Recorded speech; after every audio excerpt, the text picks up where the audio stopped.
Good morning and welcome to your favorite breakfast show, the only show that goes well with your cup of joe. You are joined by your favorite girlies, Glenora Shipora and Diana Masters. Hello, hello, hello. Hi. How's the day? How's the day treating you so far? That's so good. That's so good. Yes. I think we should just dedicate a day to speaking like the Kardashians. I know, right? My Kardashian expression is not as good right now. I need to be very tired and just like really lazy And just not care. and not care Not care at about all. anything. Just- But why do they speak like that though? I don't like, know. can we just talk about why do the Kardashians I speak like that? don't It's not a know. normal way of Of speaking. like Beyonce has an accent, a Texas accent, but that's because where she comes from. That's like My favorite is Glorilla. Wow. Glorilla has my heart. Yo. You guys just go and watch Glorilla's interviews. You will enjoy. yeah. Trust me. Yeah, I hear you. I'll definitely check it out. We were speaking earlier on about just like the safety of like, buying something online and then you have to pick it up or not pick. Like maybe we should have like an intermediate agent. Like if I'm selling something, somebody to go drop it off. Or Like if at I'm this buying, branch, and then you or pick it if up. or if I'm buying something, somebody to pick it up for me because I just feel like you don't know who you're meeting. But there's this very cute thing that I saw on social media of a husband. Let's actually take a look at his post. The wife bought something on the FB marketplace, but she's afraid she'll get kidnapped, so she sends me to pick it up from a guy whose wife sent him because she's afraid to get kidnapped. I mean, it's so cute that the husbands stepped in to take care of their women. I'm sure they're best friends now. I'm sure those husbands are best friends, and probably the wives are best friends too, because it's like, you know what, funny story. But my money is on the husbands being friends, because men make friends so easily. Yeah, they do. Yo, They do. men make friends really so do. easily. They don't care. It's, we have the same pair of shoes. We You're support my the same friend. sports team. We're friends. We're friends. We're friends. And those friendships are actually genuine, proper friendships. That last year. With us women, it's a bit more fake. Yeah. Because we meet each other in the club. Oh my goodness, girl, I love you so much. I love you. And then we exchange numbers and we never text each other again.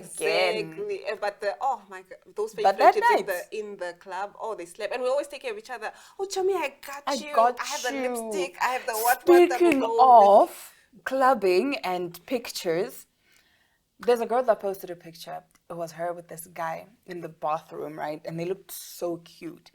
And the caption was, somebody asked how many months we've been together, how many years we've been together. Years? Question mark. I don't even know who this man is. We just met in the bathroom and decided to take pictures. Oh, that's so cute. And they look like they were in a relationship. And they looked so good. And then she said, TikTok, do your thing. They linked up. And then he said to her, wear that fur jacket again. And then people said, girl, that's a red flag. He doesn't want you. He wants your jacket. Because in the picture, he was wearing the jacket. He was wearing a fur jacket. And they looked like a proper couple. I love it for them. I'm just going to advise them, don't let what social media says about this and that. No, I love it for them. Let them figure it out. But my thing is, I kind of like not knowing, because they say a crush is lack of information, lack of knowledge. Because you could be crushing on Glenn. Having crushes, guys. I don't even. You could be the last crushing time. on Glenn. As a 30-year-old, why are you still having crushes? Let's come back to hobbies, and we don't have hobbies. We don't have crushes. We just, I just have a crush that you don't even indulge in. Just a crush. Just be like, okay, I see you. I appreciate you. Cool, and you move it along. Exactly, because now everything is we need to. Now, when you find out the actual information about this person, for example, you could have the biggest crush on me, like, wow. And then you get to have a conversation with me and you are just so put off to say, no, I could never. So that's my thing. It's kind of like, I understand that curiosity of this could actually lead to something serious, but then this could actually be so boring, or it could be so devastating, or it could, and also now with so many things that we're reading online of people being murdered, and so too many unknown variables. That's what I'm saying. Let's bring back having crushes. By having a crush, it's just, you know what I mean? It's that innocence, but you never explore it. It's just, oh, my crush is here. You know that? I'll show you a meme. It said how it feels when you're pushing 30 and you have a crush. The point is, you don't explore the crush, guys. It's just saying, that's my crush. That's my crush. And then you leave it at that. The problem is you want to act on these things. And then you go find out more information, which now you're heartbroken. Yes, exactly, guys. Leave it as a crush and let it stop there. But anyway, we do have quite the stories for you today, starting with a woman that loved somebody so much she gave him money to get divorced. So yeah, stick around. We'll be right back.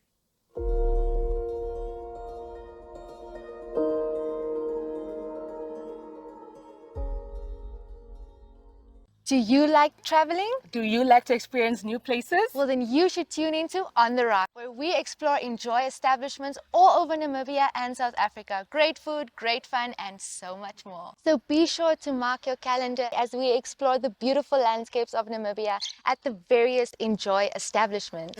And where we also get to go on game drives, different activities, and meet the awesome staff of the different establishments. We will see you there.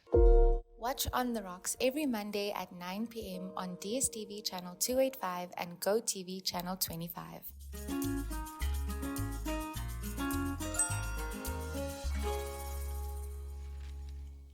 Now, an entrepreneur in China, captivated by her young married subordinate, gave him 3 million yuan, which is $420,000, to facilitate his divorce and compensate his wife. However, after living with her lover for a year, she demanded he and his ex-wife return the money, realizing they were incompatible. In the first trial at a court in Chongqing, southwestern China, the ruling mandated that the man and his ex-wife return the funds. Yet the second trial overturned this original verdict, as reported by the Huashan Daily. The businesswoman surnamed Zhu operates a company in Chongqing, although details about her business remain undisclosed in the report. When a man known as He, who was younger than Zhu, joined her company, she became interested in him. Both were married at the time, but they soon began an affair. Shortly after he joined her company, Zhu became attracted to him, right? So to assist him in leaving his wife, Zhu transferred 3 million yuan to the woman identified as Chen on the man's behalf. This money was designated as compensation for Chen and for the upbringing of their child, according to the report. However, after cohabiting for a year, Zhu and the guy decided to part ways, stating they were not suited for each other. Subsequently, Zhu took her and Chen to court, demanding the return of the 3 million yuan. During the first trial, the court sided with Zhu, arguing that the funds violated public order and good customs, thus deeming it an invalid gift. Consequently, the court ruled that the money should be returned. Chen and He then filed an appeal. An upper-level court determined that Zhu had not provided sufficient evidence to prove that she had gifted the money to Chen. Instead, the money was classified as a payment made on behalf of him for divorce compensation and child-rearing expenses, stating that the appellate court. Furthermore, the court noted that Zhu displayed a lack of integrity by seeking the return of the funds after the divorce, a situation that she had expedited through her financial support. As a result, the court overturned the initial verdict, absolving Chen of the obligation to return the money. The case has attracted significant attention on social media, where internet users have criticized and mocked Zhu. It is absurd to spend 3 million yuan to facilitate a male subordinate's divorce, commented one user. Another remarked, it is unreasonable for her to disrupt another person's marriage and then demand the money back after the divorce. And a third online observer humorously noted, one must secure a handsome husband. Who knows? Maybe one day he'll catch the attention of a wealthy woman and you could become rich overnight. This whole story sounds made up. There's no way this is real. But I have heard similar stories like that. It's just that there was no marriage involved. Let's say this guy is dating Samantha, right? And then he leaves Samantha for me, right? And just a few months with this homeboy, I call Samantha, come get your man. Come get your man, sis. No, Like, no. get him out of my life. Get him out of my life. Get him out of my life. Oh my word. I don't even know why you're fighting for him because, oh no, I do not want this man. I don't want your man. I don't want this man. I don't even know why you want your man, Exactly. but okay. Exactly. So it's something similar like that. But has the happened. fact that she gave him 420,000, I think it's considerate to be like, okay, you know what? I'm pulling you out of something. I'm pulling you out of something, so you're gonna need to pay her compensation and also for the upbringing of the child. So here's 420,000. Yeah, so that you can comfortably walk away. And then Yes. I also a year get the later, she's like, frustration. actually, This come get your dude. investment don't make no sense. I get it. Actually, come get your Like, dude. There are some people they're in relationships and I'm like, stay there. Stay there. Don't try to, because we don't want you. We don't- will we not really be able don't. to put up with whatever that woman is putting up with. Exactly. And some of these women don't even realize that they're doing us, other women, a favor. Yes, because they'll be like, yeah, my man. I'm like, oh my word, trust me, your man is not. I don't want your man. I don't We- even know why you we want your man. Exactly. I Plus, don't know. I'm like, why are you even fighting for this man? Like, why? Why are we fighting for this man? Exactly. Do you know, speaking of like refunds and all of that, there's this one lady that emailed her wedding photographer and said, hi, how are you doing? You know, you shot my wedding a few months ago. I'd like to request a refund. And the photographer said, why? And she said, because they had divorced. So she needs a refund. And he said, no, that's not how refunds work. I provided you with a service. I already took the pictures. I edited the pictures. You posted them. And you posted the pictures. I cannot offer you a refund. So at first he said, I'm sorry, but is this a joke? And she said, unfortunately not, my dear. I would like to request a full refund. But I think it's that heartbreak logic where your mind is not processing things correctly. You know what I mean? Because even when you were talking about it and she requested a refund from the photographer, I thought it was like, we didn't like the pictures, or you didn't. That is understandable. You didn't do it edit them properly. justice, Yeah. Or you know what I mean, or we're not happy with Your the service. No. We were happy with your service. But unfortunately, because we're not together, I would like to then ask for the money. And this man said, I unfortunately can't untake the pictures. I delivered the pictures. I was at your wedding for how many hours? I worked all those hours. I worked all those hours. So unfortunately for you, I'm not going to be giving you a refund. And she was so devastated because how can you not give me a refund? Anyways, getting into our next story, still on the divorce topic, there is an expert who says there is an ideal age to get married if you don't want to get divorced. Relationships are a crucial part of humanity, but they are notoriously tricky. From arguing over whose turn it is to do the dishes to figuring out who's going to do the beans, there's a lot of things that can go wrong, and that's before we even get into the deep stuff. Regardless, people manage to put their differences aside and come together in the union of marriage. However, it doesn't always turn out as being forever. In fact, in the UK alone, it is believed that 42% of marriages end in divorces. Psychotherapist Lori Gottlieb from Los Angeles recently appeared on Stephen Bartlett's The Diary of a CEO podcast, where she discussed relationships, dating, and heartbreak. While talking on the show, Gottlieb interestingly revealed the best age to get married if you don't want a divorce. Gottlieb quoted a study by the Institute of Family Studies, which stated there is an optimum age to get married to statistically avoid divorce. The study claims that the best time to marry is between 25 to 30, arguing that someone who marries at 25 is over 50% less likely to get divorced than someone who waits at age 20. Gottlieb argued it's obvious about marrying too young, but that you don't have the skills and you are not established in your own life. You don't necessarily have the maturity. But once you get into your mid to late 20s, it's an optimal time because you have a better sense of who you are. You know more of what you want and you can grow together as a couple. She continued, you're going to have more shared experiences and you're going to know more about each other. Your parents are probably still alive on each other's side. You can get to know siblings more integrated into each other's lives. What's perhaps most interesting is that prior to the age of 32, each additional year reduces the chance of divorce by 11%. However, after turning 32, the odds increase by 5% each year.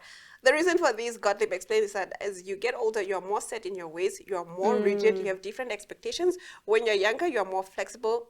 We get less open-minded as we get older around relationships. I agree. I think we won't tolerate a lot of things the older we get. I'm not even 30 yet, but I can tell you it's going to take a lot because what do you mean you're moving my sofa? No, Yes. I like it like that. Exactly. Like we're What more. What do you mean you want to get a black sofa? That ruins my aesthetic because my aesthetic is white. So what do you mean? Exactly. So somebody said, like, before 25, your frontal lobe has not developed. Do you Yeah. get what I'm saying? So, Yeah. anything. But after 25, when your frontal lobe develops, you also less, okay, especially in your 30s, we are less tolerant. Like this. But I think we need to discuss this in more detail on another episode. Yeah. But for now, let's talk about hair and, you know, the herbs that you can put in your hair to make your hair healthy. And of course, we're also talking about psoriasis. So let's take a look.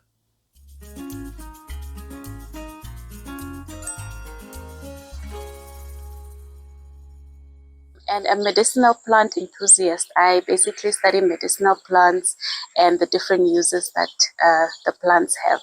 All right, so you were here today at this hair seminar, and of course, you were telling us and giving us a little bit more insight into different, herbs and how they work for our hair. Yes. But you also touched on a very important topic, which is the toxicity. Yes. So a lot of the times when we perhaps go on TikTok or whatever, and we see that, oh, but rosemary worked for this person's hair, so it's obviously going to work for mine. And we don't actually take the time to read up on the toxicity of some of these plants. Could you just walk us through some of that? Okay, so like I mentioned in my presentation, plants are beneficial, but it's if they are used correctly, if they are sourced correctly. I made a reference to plants that I use specifically a lot of times for hair. There's aloe vera. You can't just take an aloe vera leaf and sort of put it directly into your hair. You need to be aware that there are certain parts of the plant that can be toxic. You get this yellow residue that comes from the aloe vera leaf, and that part is very toxic to you. It can cause irritation on your scalp, especially if you are applying it to your hair.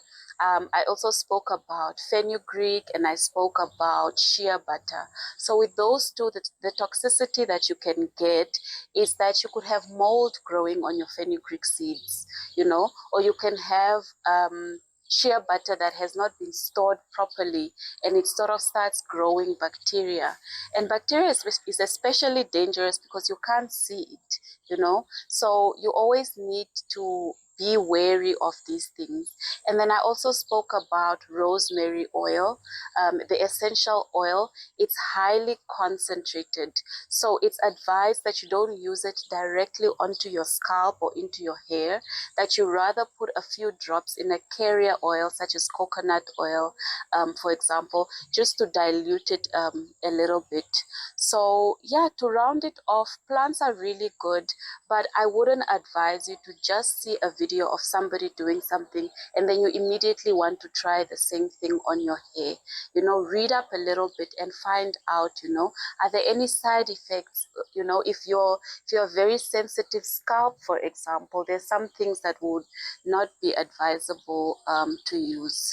Okay. So, yeah. And another thing you also spoke of was basically these DIYs, mixing our own products and mixing our own herbs. And you actually spoke on the dangers of that. Yes. But for those that missed it, please do explain to our viewers the dangers of doing it yourself without actually doing proper research. Okay, so a product, before it goes on the shelf, it goes through rigorous testing.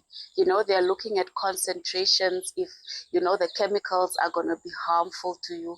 They're looking at the shelf life, how long can this sort of product work, and they look at so many different things. And when you do these DIY products or DIY masks, most of the time it can be very harmful. You're making this gel or whatever, you're putting it in the fridge for 2 weeks and then you're using it on your scalp. In these 2 weeks, it has accumulated all these weird growths and things, and you're like, you might just disregard it and continue using the product, and that can be very dangerous. So I would say my takeaway is, rather use a known product. You know, there are a lot of options now. We've got Rooted Beginnings, who has a range of, you know, products that have got natural herbs infused in them. These are professionals, you know, that know the right compositions, that know the right mixtures. So I would rather you use that than try, you know, weird things on your hair. Before anything happens, Yes. before we do more damage than good. Exactly. And lastly, what would you say is one essential herbal plant or, you know, anything herbal that we should keep in our Yeah. cupboards, especially for our hair? For your hair, I think I also mentioned it in the panel. I'm a very big fan of rosemary oil. You also get people that take just the fresh rosemary and you sort of mix it in water and you spray that hair onto your hair. Yes, you spray it onto you your spray scalp. it Yeah. onto your scalp. So I would say an essential one to have that is really good is rosemary oil. Just be cautious not to use it in high concentrations. If you've got an essential oil, you sort of put it in a carrier oil and use that. Or you can put a few drops of the essential oil in water and then use that to spray in your hair. Awesome. Thank Yeah. you so much, Miss Thank Whitney, you for so this much. insight. Thank you. Hi, my name is Shilago Fisachi. I am a communication specialist, but also a male voice for the natural hair journey. I'm trying to represent the male perspective of that journey. Basically, so I also try to do some educational content with regards to scalp psoriasis, which is something I suffer from. It is an autoimmune disease whereby, in layman's term or simple terms, basically it's just that your body is trying to create more skin layer to basically protect itself, and then it looks like dandruff, but it's not dandruff. It is just excess skin, and it does cause flare-ups and it does cause irritation, and obviously, as human nature would have it, the scratching and everything can also cause infections. Basically, the journey of coming from being a natural hair enthusiast to doing the big job has been a huge thing, but it also comes with a lot of education. Knowing what products to use with your hair, knowing not to be afraid of using female products because all hair is still hair, not the same, but they're hair. So the male hair and the female hair don't necessarily have a segregation. So coming from the stigma, coming from having to pull myself away from the stigma of, oh no, that's a female product, to then coming to making sure that my hair needs to be healthy, knowing that my hair also affects my mood, my confidence, it affects my health.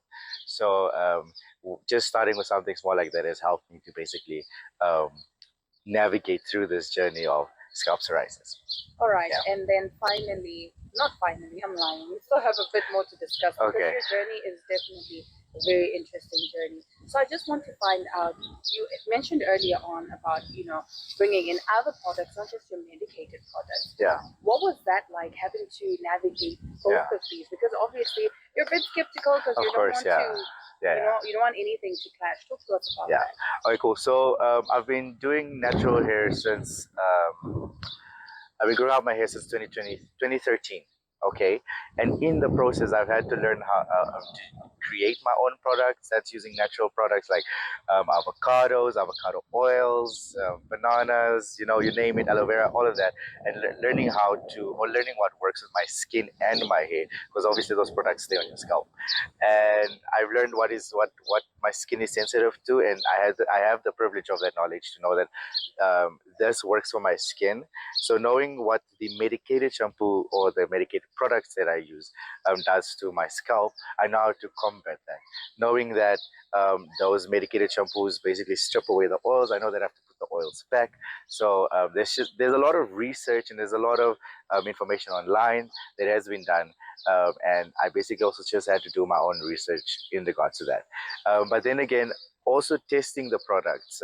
I think one of the videos I do show that before I use any products which is natural or self-made or products like that come from Rooted Beginnings, I basically had to do tests first on my skin, make sure that I don't have breakouts, that it doesn't dry out my skin too much. And then I knew that whatever these medicated shampoos does, because medicated shampoos can be, or medicated products can be harsh, whatever results it has, you need to just know what you can use to combat that.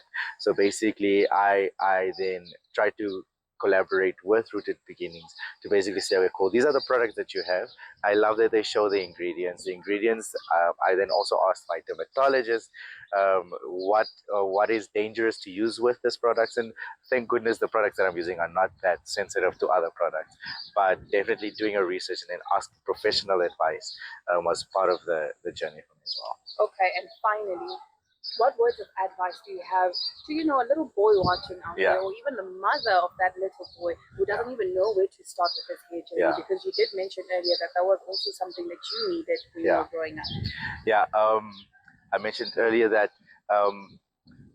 the representation of men within the hair care community, obviously there's not a huge representation of that. I mentioned that men always get the 3-in-1s or the 7-in-1s, and those necessarily are, they can cleanse, they can help you feel fresh, but they're not necessarily healthy. So I didn't have that growing up. The color community is so diverse, and the different hair textures and patterns that we have,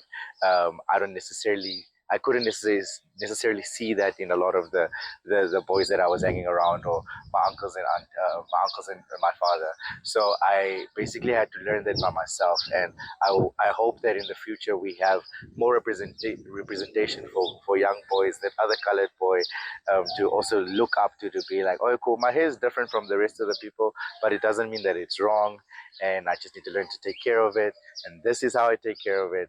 And I hope that we have more representation to encourage that behavior, to know that your hair it's part of your identity, and it's something that you should be proud of, and something that you really should take care of. Awesome. Yeah.